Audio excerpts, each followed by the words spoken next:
Good morning, students. I am going to teach you. The next lesson is the carbon and its compounds. This is a very important lesson. This is the organic chemistry. So you should know, because the fundamental, if you know only, you can able to write the organic formulas.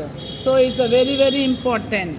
So in this introduction, we have studied in our lower classes. In 9th standard you studied that carbon is an inseparable element in human life, as we use innumerable number of carbon compounds in our day-to-day life, because the carbon consists in more compounds. So in day-to-day life we can innumerable number of carbon compounds in our day-to-day life. So innumerable numbers.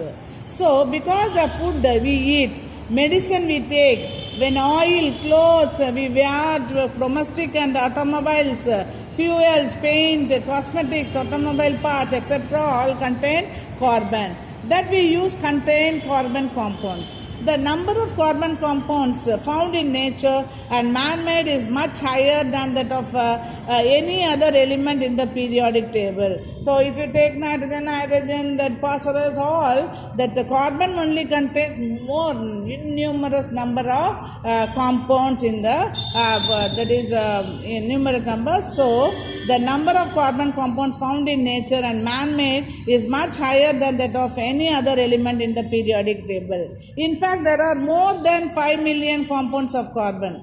There are more than 5 million compounds of carbon. The unique nature of carbon, such as catenation, tetravalency and multiple bonding, enables to combine with itself or other. This is the main thing you should know. What is the catenation and what valency the carbon having is a tetravalency, and a multiple bonding. How can bonding in carbon bond and all, you should know. Enable is to combine with its other elements like hydrogen, oxygen, nitrogen, sulfur, etc. and hence form large number of compounds. All these compounds are made covalent bonds only. The carbon which contains more compound, they are covalent compounds only. See, these compounds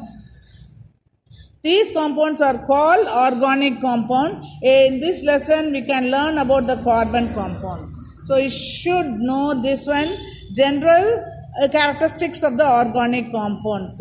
Already you have studied in ionic bond and covalent bond. What are the properties of covalent bond? What is the properties of the this is ionic bond and all, you studied in 9th standard. You differentiate it also, you should know. So everything in the world has unique character. Similarly, organic compounds are unique in their characteristics. Some of them are organic compounds have a high molecular weight and a complex structure.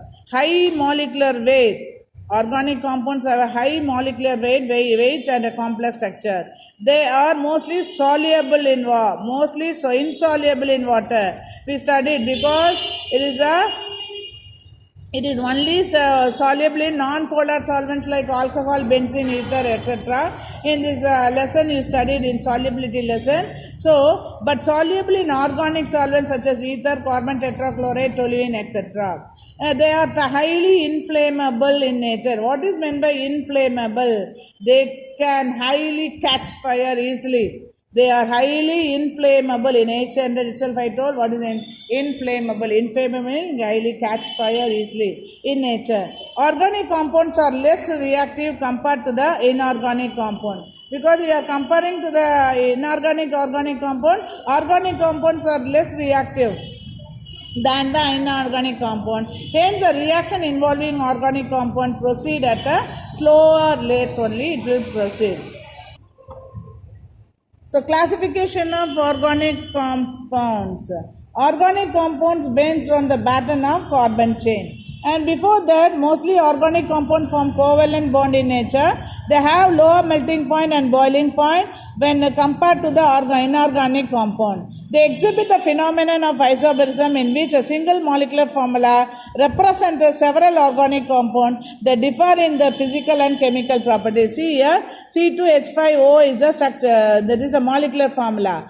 So we can write CH2, CH2OH, C2H5OH. This is known as the C2H5OH. C2H5OH, CH3CH2OH, C2H6O. C2H6O we can write, or C2, this is a C2H5OH. So carbon 2, 6 hydrogen, 1 O, same molecular formula. And if you write CH3, double bond O, CH3.